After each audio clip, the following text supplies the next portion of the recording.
There has been some technology that's come into the vehicle. We've got stability control systems now, 2-mode suspensions. We have race and street settings, a lot of things like that. A beautiful 7-inch LCD screen, or TFT screen they call it, 8-inch, a lot of cool technology. But what this car hasn't forgotten that it's a Viper. So it's an emotional machine. It's gorgeous. It was designed to really make grown-ups kind of weak at the knees. So there's a lot of sculpture.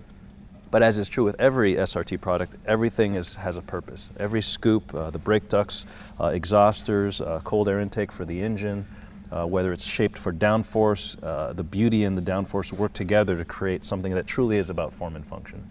And we really evolved the design of the Viper. We wanted to we had a choice to make whether we would revolutionize it and go a different place, but we chose to evolve it. It has such a presence and such a place in the minds of the enthusiasts that we wanted to kind of carefully move along the aesthetics of the Viper without ever forgetting where we're from. So that's exactly what 2013 Viper's all about. People from all over the world will recognize it. Whether you're a kid who's 12 or a kid who's 80 years old, you should be able to recognize it as a Viper, and hopefully you'll enjoy it as much as we did making it. So the 2013 SRT Viper has a CD of 0.364, which is quite an accomplishment. Most supercars have a fairly high drag number because of the aerodynamic downforce that's created. In this way, this vehicle has been designed to be very stable, have negative lift, but also be as slippery as possible.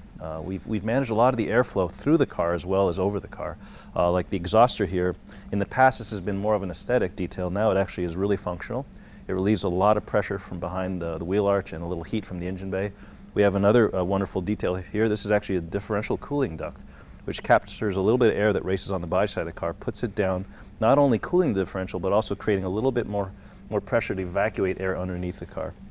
This detail here is actually, again, another wheelhouse exhauster that is functional, that relieves pressure. And underneath the vehicle, you can't quite see it, but you can see parts of it. This is what we call a tuned diffuser. This actually continues on a few feet underneath the car and really uses that air coming out from under the car to suck it down against the road, at the same time creating the least amount of turbulence possible. But one of the areas of the car that does the most work is actually this integrated spoiler. This is what we call kind of a duckbill spoiler. It's as far back as we can get it, as high up as we can get it, which in the legal dimensions. This actually does create negative lift, a little bit of downforce, and gives the car absolute stability at high speed. This vehicle should do well over 200 miles per hour, roughly around 206 miles per hour, and be rock solid doing so.